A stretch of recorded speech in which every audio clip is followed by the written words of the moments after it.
A man, shivering in the cold, was fighting his last battle. He tried to open a bullet with a knife, trying to save his life. But alas, the gunpowder had become wet from the river water. His whole body was shivering with cold. He took out another bullet. He knew that if this one also failed, he would die in agony in the snow. Fortunately, this time the bullet was safe. He immediately dropped the gunpowder on a dry piece of wood. Then, he gathered dry twigs and placed them on the wood. He took out a knife and tried to light the gunpowder, but his fingers were numb from the cold, and he couldn't apply enough pressure to the knife. Finally, he placed the tip of a stick knife on the back of the bullet. Then, he struck the knife handle with a stone. As the gunpowder burned, his hope was revived. He quickly lit a fire and removed his wet clothes. Then, he took out his bottle of wine and took a big swig. It brought some warmth back to his body. He also poured the wine on his injured arm. The burning was so intense that he screamed in pain. After a while, when he regained his composure, he pressed a cloth to his mouth and, with all his might, began to remove the bullet fragment from the wound. The pain was unbearable. His body was shaking, but he forced himself to control himself. Finally, he removed the bullet fragment.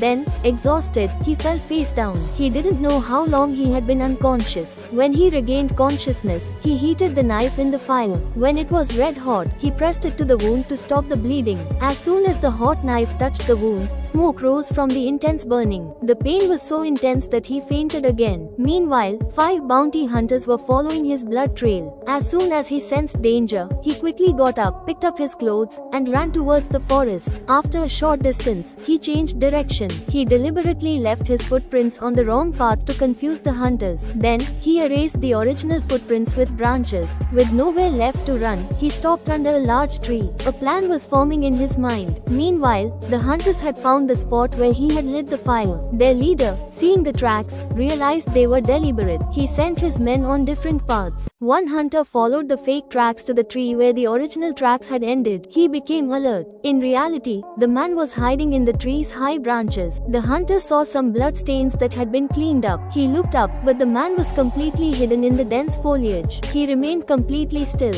avoiding any signs of his presence. But then a drop of blood fell from his wound. As soon as the hunter looked up, the man quickly threw his knife at him, hitting him squarely in the head. The man, weakened, also fell from the tree. However, he was unharmed by the fall on the hunter's body. He quickly grabbed the hunter's gun and clothes.